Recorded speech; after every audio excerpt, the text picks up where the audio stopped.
All right, this is the next episode of True Wrestling Fan Discussions. We're going to be continuing the career of Ravishing Rick Rude. This time he's going to be in WCW from 1991 to 1993. I'm your host, Mike. I'm Frank. Before he got to WCW, he did a little freelancing Hmm. after he left. He joined the UWF, still under contract though with WWF. You know, his former company sent a cease and desist order Yep. that prevented Rude from appearing on their television program. These haters, man. These haters. Yeah, what are you gonna do? He wouldn't wrestle again, unfortunately, until May 18th when he appeared at the Tri-State Wrestling Alliance's Spring Spectacular 2. You can get that all Oh, out in one jeez. sentence. Yeah. It was an event held in Philadelphia. He faced Paul Orndorff, and of course, he lost by disqualification. Old friend of his. Look at that. 2 months later, then he went to All Japan Pro Wrestling for their Summer Action Series. He made his initial appearance on July 6th in Yokosuka, Japan, if I'm saying that right. His first match on the tour, he teamed with Johnny Ace, oh boy, Oh, Jesus Christ. to defeat Billy Black and Joel Deaton. An all-star match there. In singles matches, Rude was undefeated, beating Isamu Teranishi and Akira Teyu. If I'm saying them wrong, I apologize.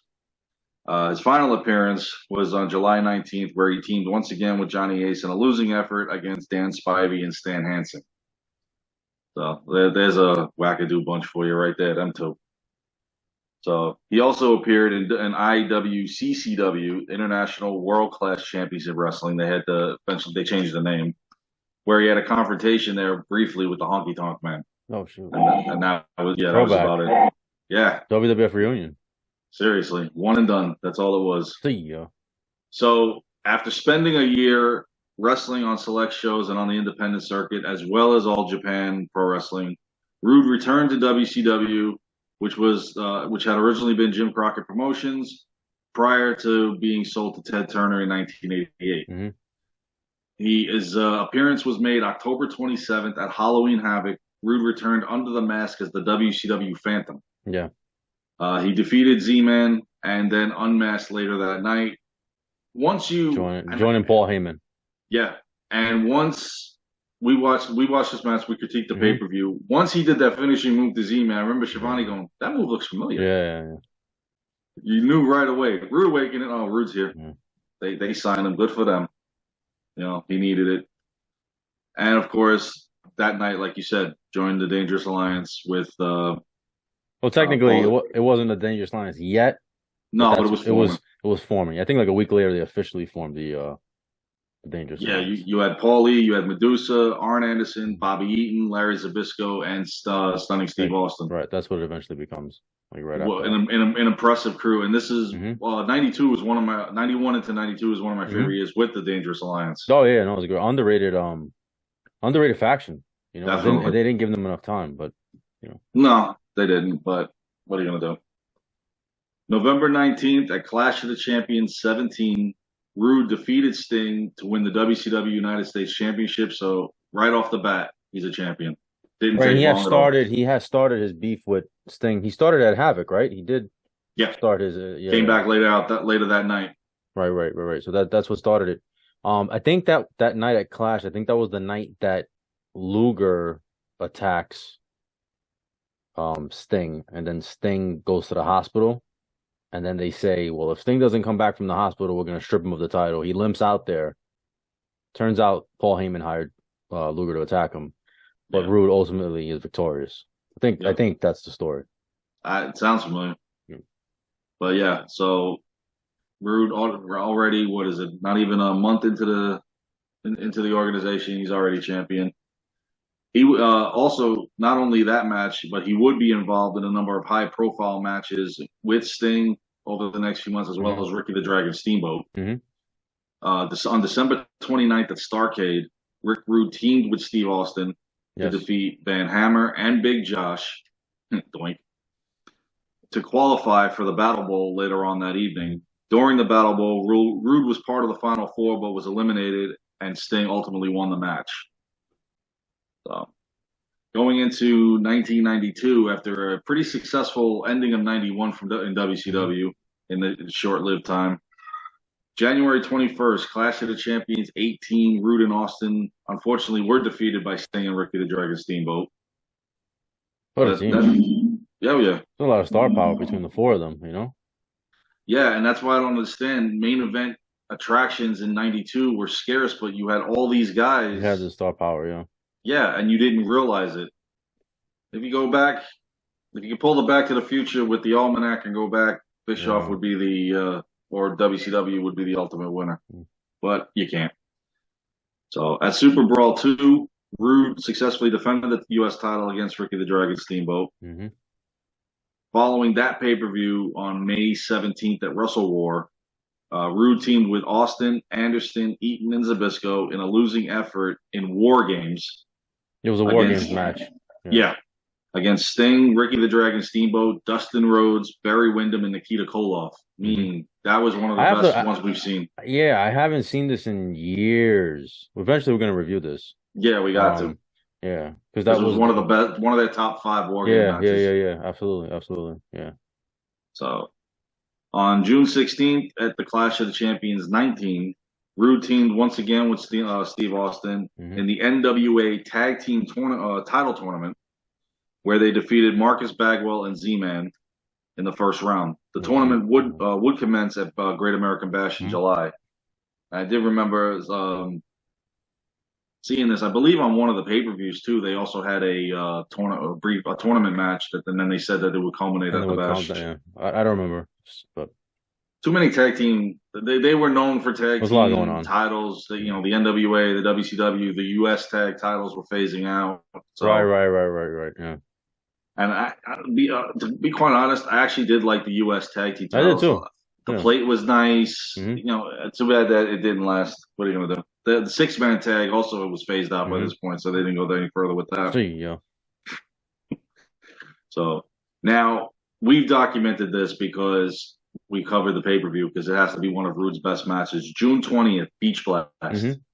Rude faced off against Ricky the Dragon Steamboat in a 30-minute Iron Man match, in which Steamboat came all the way back from a 3-1 deficit to beat Rude 4-3. That Rude was so desperate that clothesline, try to go for a pin, knockdown, try to go for a pin. It was like that last minute, it was total chaos because out of nowhere, Steamboat came back, won the match, but it wasn't for the title. But it was a non-title match. And we covered that, like, why? Oh, my God. Oh, man. Dropped the ball on that one big time. So at July 12th, like I mentioned, at the Great American Bash, Rude and Austin unfortunately lost to Barry Windham and Dusty Rhodes in the quarterfinals of that NWA Tag Team Title Tournament. So Rude is not getting any tag team gold there. Now, by this point, Rick Rude had pretty much left the Dangerous Alliance right after this and started a feud with Nikita Koloff.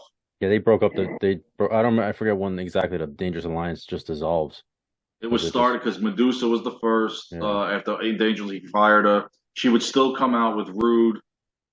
He wasn't having it, and then Rude ultimately left. And then they just suspended. Missed opportunity. They were good. Exactly. So Rude was also at this time was challenging for the WCW title against Ron Simmons, but failed to win the title. Short, yeah. But it was a good way to see how he would face it, and it was champion against champion. I don't know if you want to say that. Yeah, no. I was going to say this is the time a U.S. champion actually gets the title shot. Exactly. The supposed number 1 contender of the company. Yeah. Now he did say, you should have given it to him, man, because as we go on later into our story, we'll realize how Rick Rude technically never wins the WCW Heavyweight Championship. We'll get into that later on. Exactly. Damn it, man. Even though we classify him it's a world heavyweight as the champion, I don't care. He is, because I will get to it once he wins it. What happens? Now, September 2nd, Clash of the Champions 20. Rude teamed with Jake the Snake Roberts. There's a pair. Can you imagine that? We just covered their long, dragged out feud in the last episode. This is Jake's cup of coffee in WCW. Yeah, he's not there very long. No, he's not. I think it was a couple of months. And let's see, y'all. He teamed with what was it? Jake Roberts, Super Invader. Oh Jesus! I don't make up the names, and Vader to defeat Sting, Nikita Koloff, and the Steiner brothers in an elimination match. So that's why I'm glad we started the Clash of the Champions because they had some of the Oh greatest yeah. matches you'll see that should have been on pay-per-views. Hmm. And when we get to these, man, hold on to your hats. Now, October 25th, and this is the match that they said it was voted worst in 1992, and Yeah, I don't, yeah. and I disagree with it, but it could be also the way they played it out. I think this is the way they played it out. It's not necessarily the work. No, it wasn't. The outcome was the worst. Yeah. Rude challenged NWA champion Masahiro Chono. Hmm. There were two different referees that were picked. That each one of them could pick their own referee. Rick Rude picked Harley Race, Hmm. and of course Chono picked Kensuke Sasaki.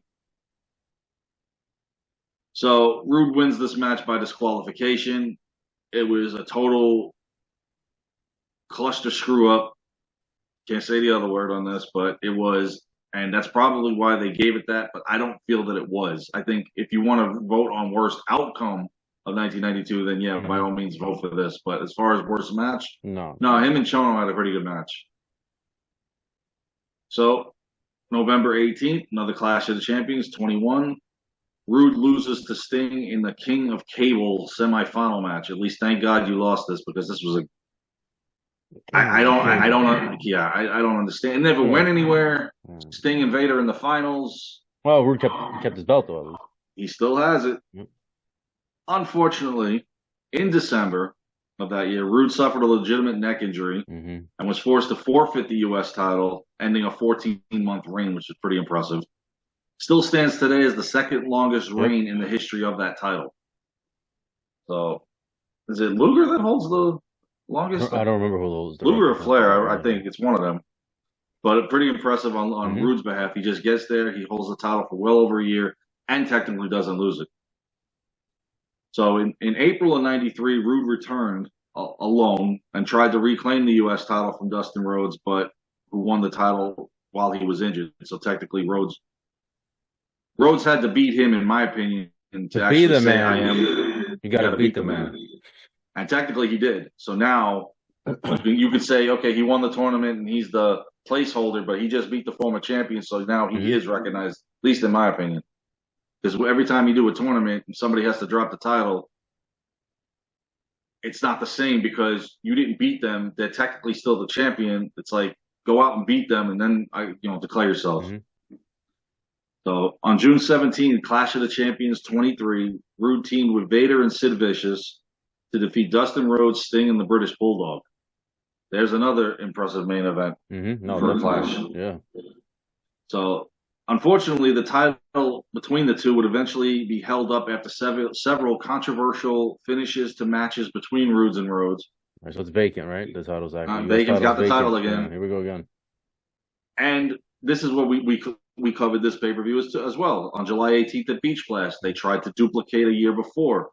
30-minute Iron Man match, Rhodes and Rude for the title ends in a 1-1 draw. Why?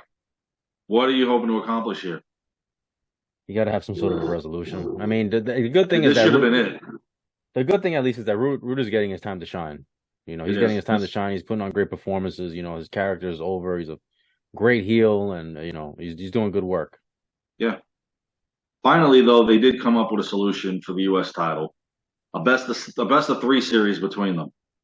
Rude won the first match August 28th, but lost to Rhodes twice on September 4th and 11th, thus losing his chance and regaining the title. So once again, Dustin Rhodes is the United States champion. So before this, however, on August 18th, Clash of Champions 24, Rude teamed with the Equalizer, oh boy, or Eved, and lost to Hawk and Dustin Rhodes. So not exactly a 5-star match right there, but can't all be that way. Now, this is where his career takes a turn for the better. Because you look at it and go, all right, I've put the U.S. title behind me.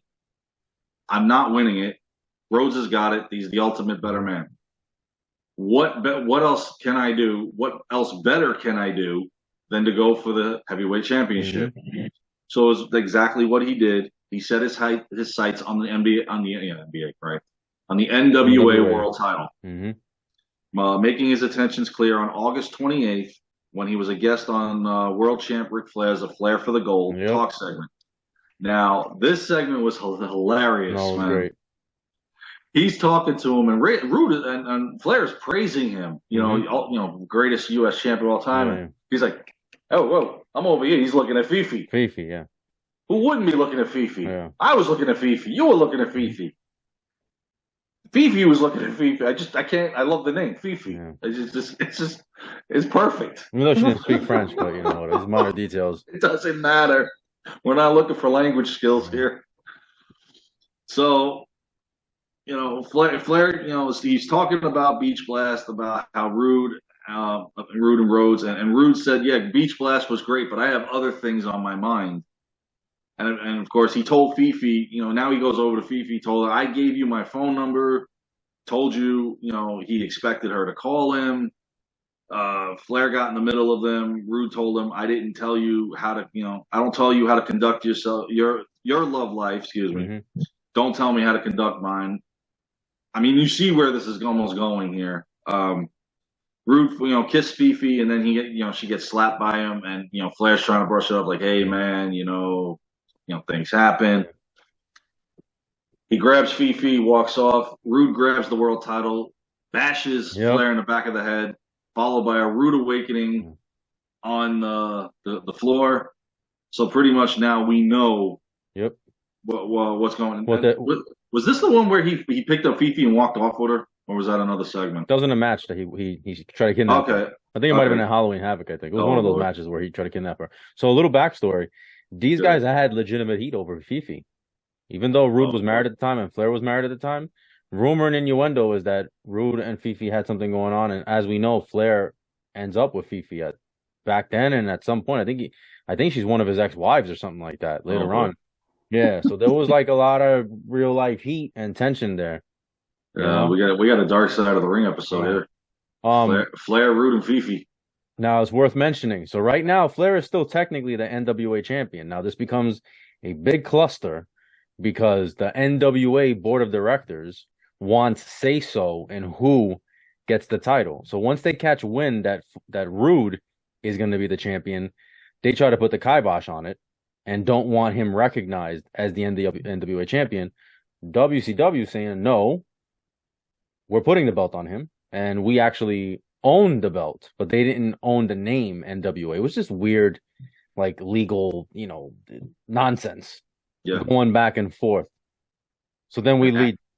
Go Yeah, ahead. good. Yeah, no, go ahead. No, but after the match is when the legality totally went upside down. Well, It's they didn't. go ahead. Well, they didn't even want that match to be recognized as NWA. So if you remember, during when they actually do face each other, it's a world heavyweight. I think they say world heavyweight title, right? They don't Yeah, say NWA championship. They because say because WCW had recently withdrawn from the it NWA. was right before the pay-per-view because they were like, screw these guys because it was over Yes. money too and stuff and So they lose the right to the NWA World Heavyweight title. So they the created name, their own. the name, Yeah, but not the the name. physical. The physical belt belonged No, to yeah, them they get the belts. during the Jim Crockett during the purchase from Turner. Yeah. That belt belonged to WCW. Yep. So they had to create a new name, which became the WCW International Right, World Heavyweight but that's Championship. after. But that's That's yeah, after the match. that's after because it's called the big gold belt for a little bit. It's called the World Heavyweight title, Yeah. right?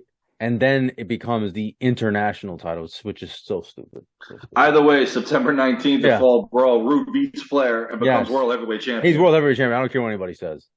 It's I funny don't care. how all of this happened just as he wins the title. Yeah, and but the thing is this: that title has a lineage.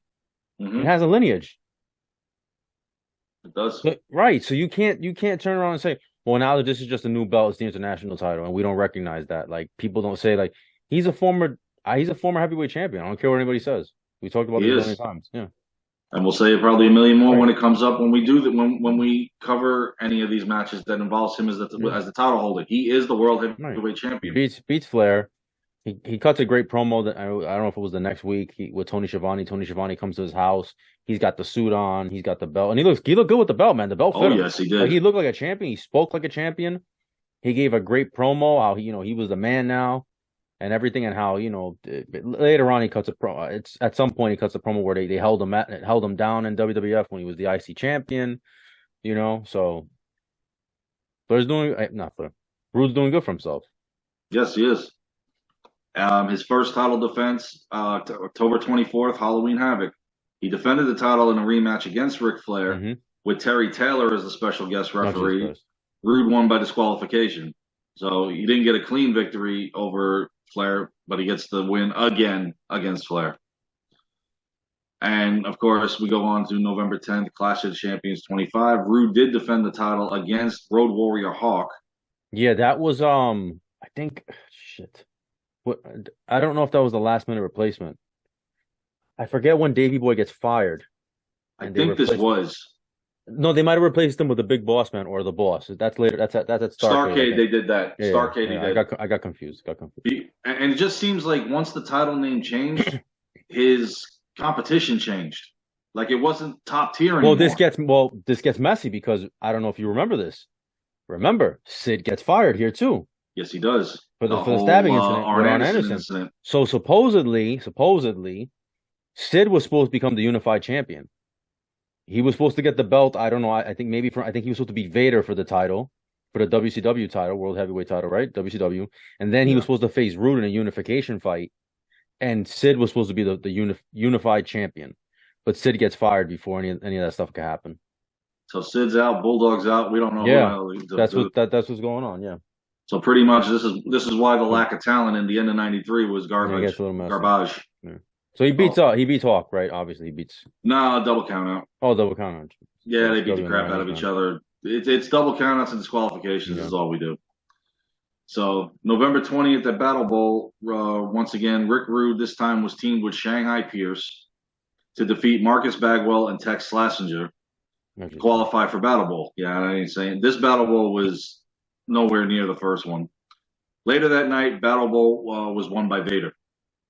And of course, the feud we never got in WWF before he left, December 27th at Starrcade, Rick Rude defended the title successfully against the Boss. The Boss, yeah, aka Paul Rogers, aka the Big Boss. Oh my God! And that was 3 years in the making, for Bulldog. Yeah, because Bulldog got canned. I would rather see that. Something. Yeah, I know. Bulldog had talent, man. He just couldn't stay out of his own way. Nope. Yeah.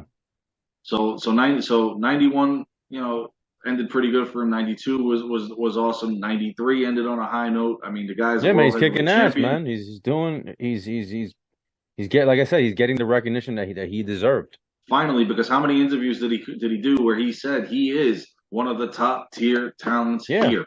He even did an interview where he was talking about Flair, because I don't know. I think Flair might have been going for the WCW at the time. I forget the exact timeline. But he was explaining, he's like, I'm the true champion. I should be the one champion. Look at what this title says. This title says World Heavyweight Champion. It doesn't say WCW. He said you got a champion in Japan, you got a champion in America, you got a champion here, but you know what? I'm the champion of the world. And he said, and I beat Flair. So that makes me the champion because I'm the man who beat the man. He was doing great promos, great in-ring work. He was on fire. Unfortunately, once we get to 1994, things take a turn for the worse. Yeah, beginning of January, he started off hot, but once they got to March, but we'll cover. April, we're gonna cover that in the next episode. We're gonna get into what happened in '94, and then the showdown, him and Bischoff. Yeah. So, all right, that's our Root episode. Let us know what you think. Please like, comment, share, subscribe. We'll see you guys soon. Take care.